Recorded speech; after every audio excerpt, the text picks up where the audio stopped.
साल खत्म होने से ठीक पहले चांदी के बाजार में जबरदस्त हलचल देखने को मिली।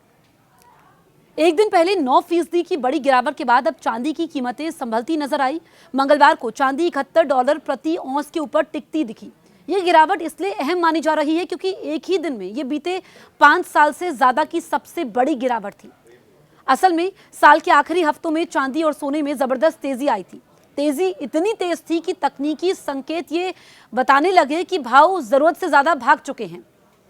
ऐसे में कई ट्रेडर्स और बड़े निवेशकों ने मुनाफा वसूली को तरजीह दी। जब बिकवाली शुरू हुई तो बाजार में लिक्विडिटी भी कम थी, यानी खरीदने वाले कम थे। इसी वजह से गिरावट और तेज दिखाई दी। सोने की बात करें तो उसमें भी दबाव दिखा, लेकिन उतना तेज नहीं। सोना करीब $4,340 प्रति औंस के आसपास बना रहा, जबकि एक सत्र पहले इसमें 4.4% की गिरावट आई थी। यानी साफ है कि दोनों में एक साथ मुनाफा वसूली देखने को मिली। हालांकि इस गिरावट के बावजूद बड़ी तस्वीर अब भी मजबूत मानी जा रही है। सोना और चांदी दोनों ही 1979 के बाद अपने सबसे अच्छे साल की ओर बढ़ रहे हैं। इसके पीछे कई वजह हैं। दुनिया भर के सेंट्रल बैंकों ने बड़े पैमाने पर सोने की खरीदारी की है। इसके अलावा अगर हम बात करें तो एक्सचेंज ट्रेडेड फंड्स यानी ETF में भी जमकर पैसा आया है। यह दिखाता है कि निवेशक अब भी इन धातुओं को सुरक्षित निवेश मान रहे हैं। एक और बड़ा कारण आपको बताते हैं। अमेरिका में ब्याज दरों का माहौल है।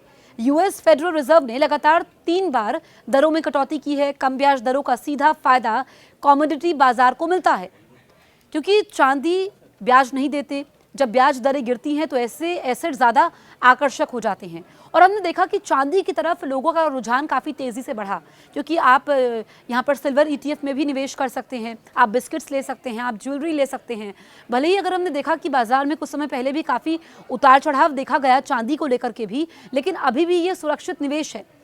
अब मंगलवार को सुबह सिंगापुर में कारोबार में चांदी हल्की कमजोरी के साथ $71.74 प्रति औंस पर दिखी। इससे पहले ये $84.01 का रिकॉर्ड स्तर भी छू चुकी थी। सोना भी मामूली बढ़त के साथ आपको बताएं कि $4,336.86 के आसपास रहा।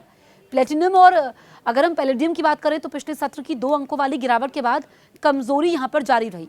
देखिए, डॉलर की चाल भी इस पूरे खेल में अहम रही। ब्लूमबर्ग डॉलर स्पॉट इंडेक्स पिछले सत्र में लगभग स्थिर बंद हुआ, यानी डॉलर की तरफ से फिलहाल कोई बड़ा दबाव या सहारा नहीं मिला।